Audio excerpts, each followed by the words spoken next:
feel safe. Pause and watch out for you and your viewers.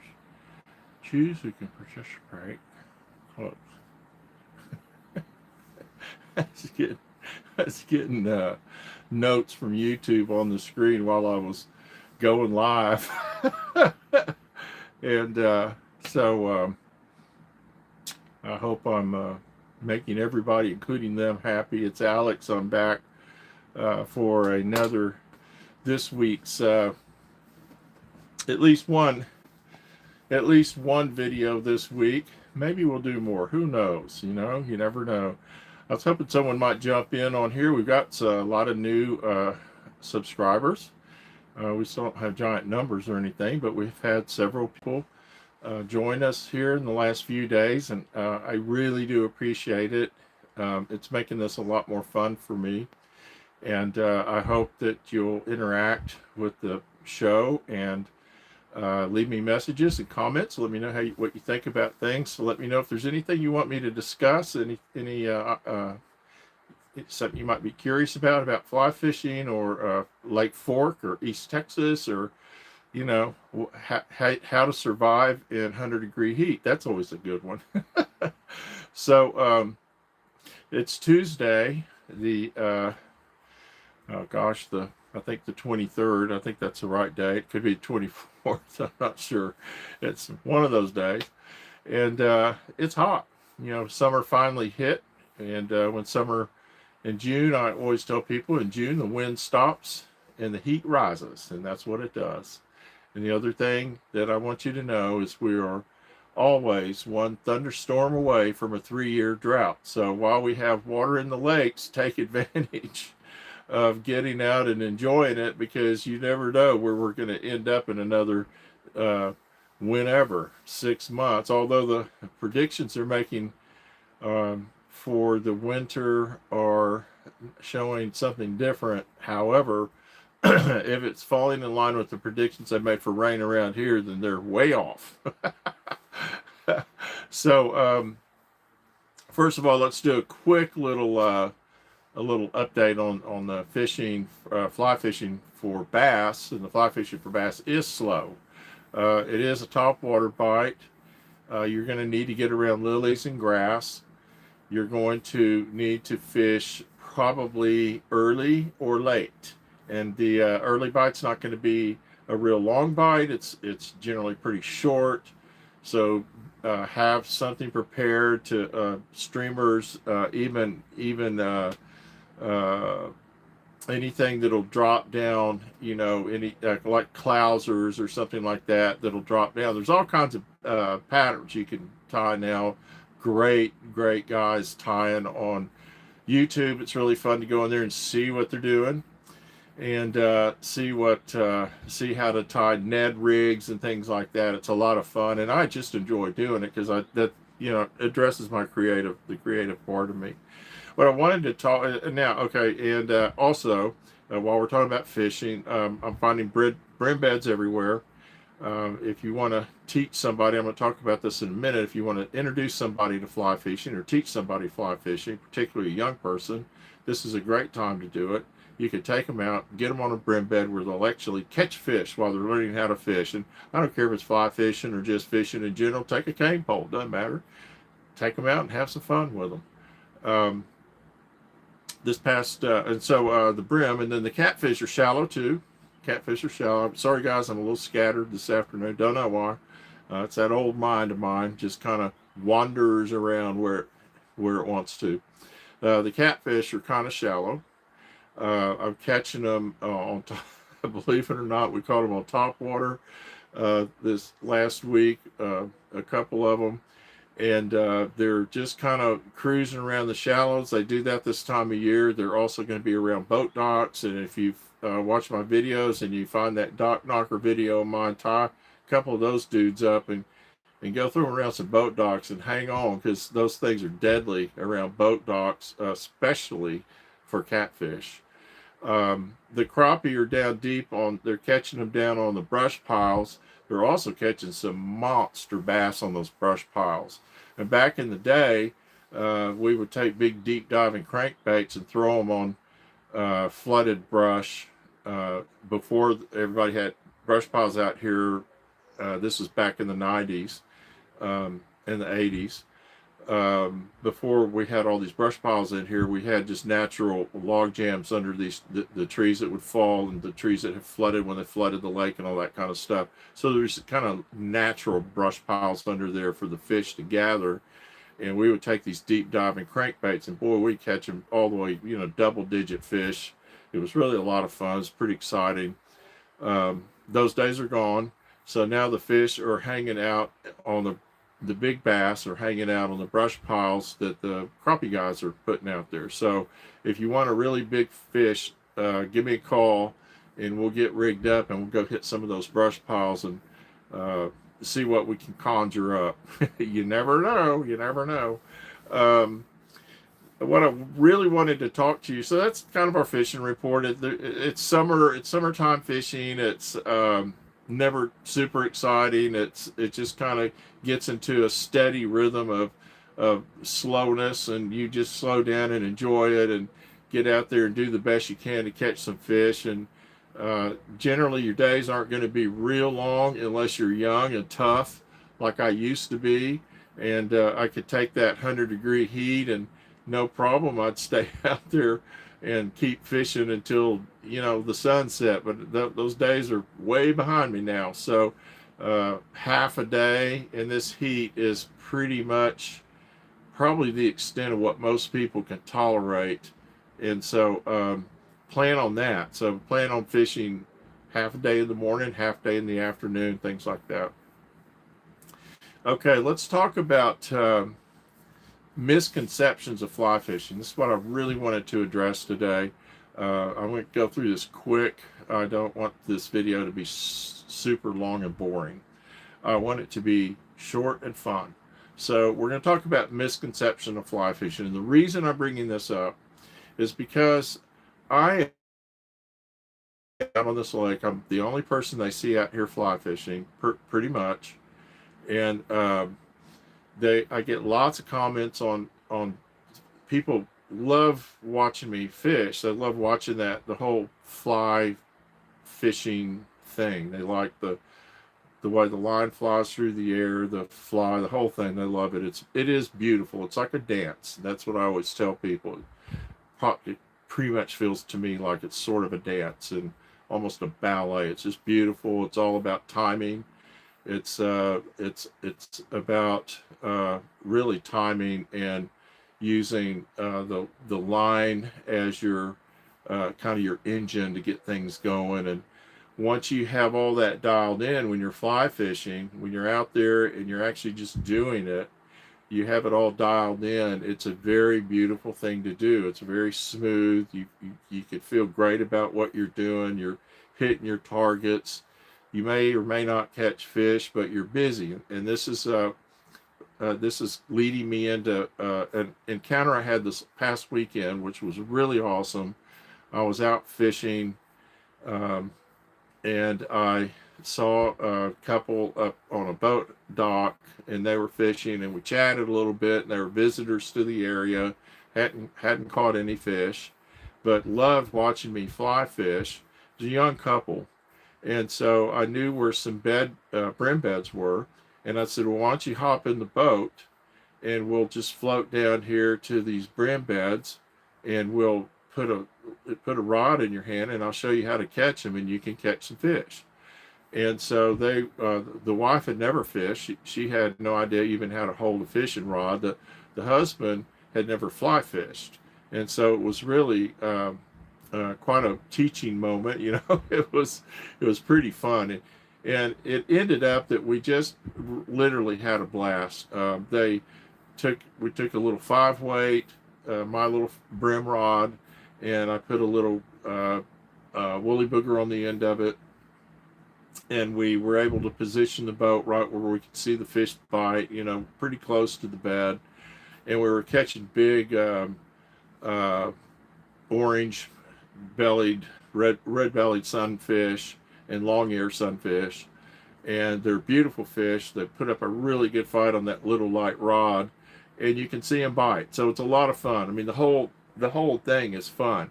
And the real fun part was that I had two people that had never fly fished, and I was able to get them to the point to where they could actually catch fish. And this is all within an hour or so that we were all together. Maybe we're there, it seemed like maybe it's a couple of hours, but it was hot. But nonetheless, we had a whole lot of fun. They had a lot of fun. And I think that they're probably going to try and take up fly fishing. Uh, I hope they do, because I think that they enjoyed it so much. And she had never fished. In fact, she said she never really liked fishing because to her it was just boring. You know, I just sit there holding this fishing rod, waiting for something to come along and bite. But when she tried fly fishing, she fell in love with it. Why did she fall in love with it? Because the whole time she's moving, the whole time she's using her body, her body's in motion. She's fishing. She can see the fish bite. She can, you know, she's having to learn how to do this. She's a teacher by trade, so she liked that anyway, I'm sure. And it ended up that it was just a real comfortable thing for her to do, and it was a absolute joy I had in teaching and spending time with this young couple. And what I have found with teaching people to fish, fly fish, is that women, certain parts of it, women take to um, or adjust to sometimes better than men, and that is because men, particularly men that are experienced with conventional fishing, tend to try to kind of force the fly line to go. And women don't, you know, women just mentally, there's a difference between men and women mentally, where when men get in a bind, they want to just punch their way out. Women a lot of times will kind of think their way out. You know, they're less inclined to go for the force. And so when you're fly fishing, that's the perfect combination. Um, because most of the time, if you are in a bind with your casting, it has nothing to do with power, it has more to do with timing. And so women seem to adjust to that part of it better. Men do fine too, obviously, but it's sometimes I have to fight these guys to get them to quit casting it like it's a bass rod. You know, it's just habits. And I had to do the same thing when I learned. So I totally get it. And so some of the misconceptions about fly fishing are that it's just way too expensive. And it doesn't have to be. You can go to Bass Pro, you can go to even Amazon, you can buy a fly fish combo for anywhere from $50 to as high as you want to spend. I looked at the ones on Amazon, I looked at the reviews that people had of them. Nobody was very happy with them. So I'm not really sure that that's the route I would choose. Even for $50, if it's a waste of money, it's a waste of money, right? Now, those little combinations include the rod and the reel and the line and some flies and a carrying case. Um, I'm not sure what else, or maybe something else they include, but um, it's a complete package, but it's real cheap stuff, and it breaks easy, and it's not balanced, and it's kind of junk. It's just Chinese junk for what it is. Now, if you go to BP, go to Bass Pro, they have a line of White River. They have another line. I don't know all their lines. I know the White River line, and they have a beginner type thing where you can spend still. You're going to spend a little more money, but still could probably keep it under $100 or right around $100. But that gets you a long ways. Get you started with a decent fishing outfit that actually you could, if you're just going to go out a couple of times a year, it's all you really need. As you get more drawn into it, you'll spend more money and all that kind of stuff. That's just how we are, right? So um, so the idea that fly fishing has to be super expensive just isn't true. You can get into it and get started at a reasonable price. Also, another misconception is that you have to go to the mountains to fly fish. You have to be in a trout stream. Not true. Flat water all around Dallas. I've got a friend that wrote a book and published this book, and it's called the Urban Fly Fishing in Dallas and Fort Worth. Uh, this is Greg DeMars. He's a good friend of mine, and this is an excellent book. This book has all of the places you won't believe how many options you have that you just weren't even thinking about in the big city. So if you want to take up fly fishing, you don't want to get into a big expensive deal. You don't want to have to buy a kayak or a boat or buy even waders. If you can wear waders, you don't have to. There's lots of beautiful creeks running through North Texas that you can. Maybe you park in a Walmart parking lot. Maybe you park in a church parking lot. You don't know. It's just you figure out where the stream's going and how you get to it, and you go park there, you go down and go fishing. And so this book, Urban Fly Fishing, Dallas, um, he has done the work for you. So you can find those spots. It's a fantastic book, great resource.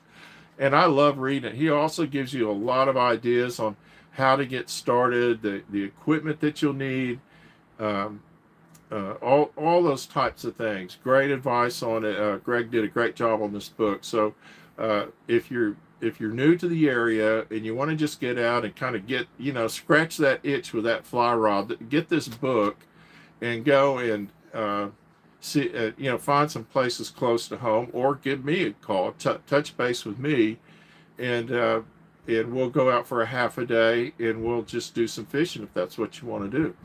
So the other thing that I wanted to talk about was that you don't have to go to I'm sorry, I had to make notes because that's what I have to do these days. That's just how it is. You do not have to drive to uh, Oklahoma or New Mexico or Arkansas or Colorado or wherever if you want to fly fish. You can fly fish right here, right around home. We actually have rivers here. You can fly fish portions. The Trinity River, where it goes through Fort Worth, is a real popular fly fishing area in Fort Worth. There's places that cuts through Arlington and Grand Prairie. I wouldn't get near it in the Dallas section of it. It's kind of nasty. And below downtown, they did a big bypass. They took over an old golf course. They did a big drainage to create some natural drainage and filtering for the river south of downtown Dallas. And so I haven't been there since they built that. I did go out and look at it when they built it, 15, 20 years ago. But the idea was to kind of create a cleaner water south. And so there's places south of Dallas, and I don't mean Dallas County, I mean south of Dallas County, where you can get to the Trinity River, and you can probably do some fly fishing in there. There's the Brazos River west of Fort Worth. West of Fort Worth, there's quite a few rivers. There's the Brazos, there's the Paluxy, which is by Glen Rose. Brazos goes right in there as well. There is access points on fish below the dam on Whitney, and it can be really good, but it can be really frustrating. So check around, but you can also rent kayaks and canoes in that area, and they'll you just go. I think it's a 3 or 4 mile trip down the river, and there's some great fishing on the Brazos below the Whitney Dam. So that's a great place to go as well. So there's a lot of places you can go that don't require you having to drive to the end of the earth to do it, or take a big trip. Also, of course, you can do what I do, which is flat water fly fishing. And flat water fly fishing is just the old farm pond. Of course, I'm doing it on big lakes, but it's the same thing. And it's really a lot of fun. You do it from a boat. You can do it. There's places around these lakes that you can go and fish on Lake Fork. The Sabine River Authority, which manages Lake Fork, has built several beautiful parks. We've got 2 really beautiful parks here, There's plenty of places that you can go and take the kids and walk around. There's one of them has a water park in it, so you can take the kids and they can splash and have fun, and you can walk down to the bank of the lake and take that old fly rod out and put it to work. So there's lots of opportunities for fly fishing around here. So don't believe them when they tell you can't do it. Now, the funny thing is, a lot of my customers that live in this area, live in Dallas, they're big trout fishermen, or they'll travel all over the world to fly fish. And a lot of them just never think about, I could do that near home. Bass are really fun on the fly rod. It's very challenging. You don't often go out and just, catch tons of fish in a day. It's not that easy. But there are days when you do, particularly in the spring and sometimes in the fall, where you'll have a day where they're going to be really active out there for you. But I catch fish almost every time I go out. It's not that I'm going to catch a ton of them, and they're not always going to be huge fish, but I have fun doing it, and that's the main thing. So there are opportunities. So don't be intimidated by the price. I think that's surmountable. And don't be intimidated by thinking that you have to go and buy a bunch of fancy gear and go up to the mountains or wherever. That's just false. You don't have to do that. You've got plenty of places around here to fly fish, and you've got plenty of people. You got some fantastic, couple of really good fly shops in Dallas. Dirty Water Fly over there, Richardson, and then you have the one in Dallas that I'm drawing a blank on the name for some reason. And I should know it. Anyway, look them up. You'll find them. Google them. And that's it. That's what I wanted to talk about today. Give me a jingle if you want to get going, get out, do a little bit fishing before it's 110 degrees. We went from the 70s to the 80s, and now we're in the 90s. So and we're about to hit the hundreds for about a week or so. But you never know around here. Sometimes the water, the air, it doesn't get quite as hot as it used to. Sometimes we only have a week of 100-degree weather like we have the last few years. So anyway, give me a call, Alex, or email me, alex@flyfishfork.com.